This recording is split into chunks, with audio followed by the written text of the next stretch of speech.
Hi friends, ఏం చేస్తున్నారు? ఎలా ఉన్నారు? మా ఎదవండి నేను పొలం వెళ్ళి వచ్చేటప్పటికి పప్పు పెట్టాడండి. ఏంటయ్యా పప్పు నానబెట్టావంటే పెరుగావాళ్ళు అయ్యమ్మా అన్నాడండి. వేయిపోతేనే అరుగుతాడండి. వేద్దాం రండి. ముందుగా ఒక గిన్నెలో 1 లీటర్ పెరుగు వేసుకోవాలి. అందులో రుచికి తగ్గ ఉప్పు వేసుకోవాలి. 2 స్పూన్లు కారం వేసుకోవాలి. బాగా కలుపుకోవాలి.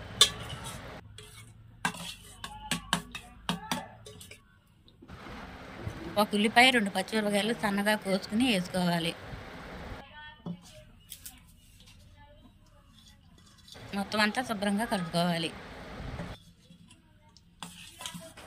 కలుపుకుంటాం అయినాక తీసి పక్కన పెట్టుకోవాలి.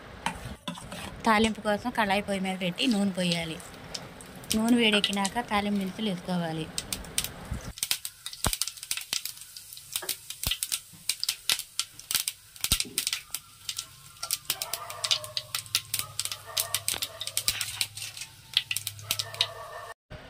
రెండు రెబ్బలు కరివేపాకు వేసుకోవాలి.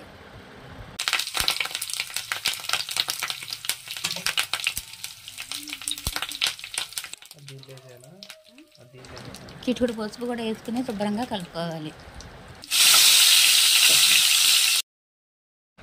ఇందాక పక్కన పెట్టిన పెరుగు తీసుకొచ్చి ఆ తాలింపులో వేసుకోవాలి. శుభ్రంగా తిప్పుకోవాలి. మొత్తం అయిపోయిన తర్వాత పక్కన పెట్టుకోవాలి. ఇప్పుడు గారెలు వేసుకుందాం రండి. కళాయి పొయ్యి మీద పెట్టి తగినంత నూనె వేసుకుందాం.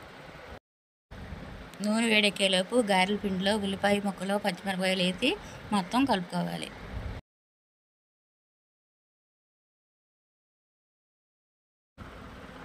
నూనె వేడెక్కినాక ఇలా గారెలు చేసి నూనెలో వేసుకోవాలి.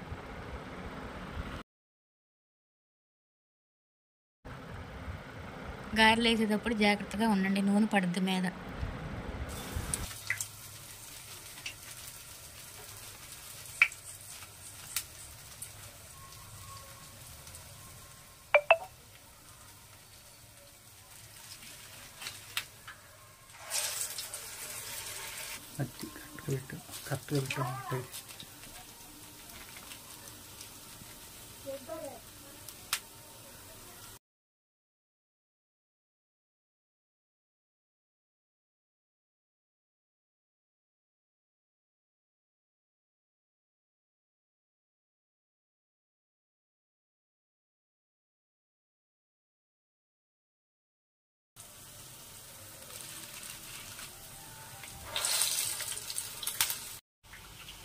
అలా కొద్దిసేపు గారెలు ఏగనివ్వాలి నూనెలో.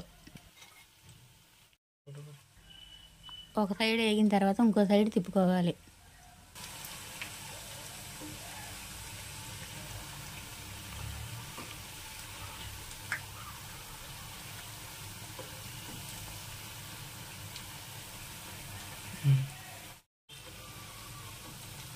ఇలా ఎరుపు రంగు వచ్చినాక తీసి పక్కన పెట్టుకోవాలి.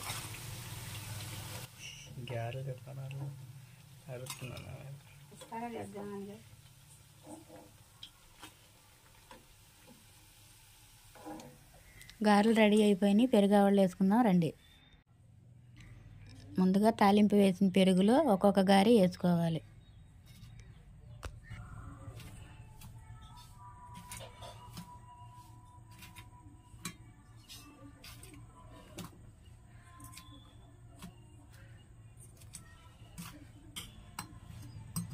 గారెలను వేసిన తర్వాత మొత్తం ముగిగేటట్టు నొక్కోవాలి గరిటతో.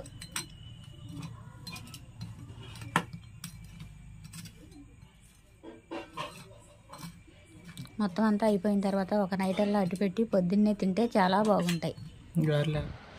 ఎంతో రుచికరమైన పెరుగావళ్ళు రెడీ అయిపోయినాయి. తిందాం రండి. మీరు కూడా మీ ఇంటికాడ ట్రై చేసి ఎలా ఉన్నాయో నాకు చెప్పండి. నా వీడియో కనుక మీకు నచ్చినట్లయితే సబ్స్క్రైబ్ చేసుకోండి.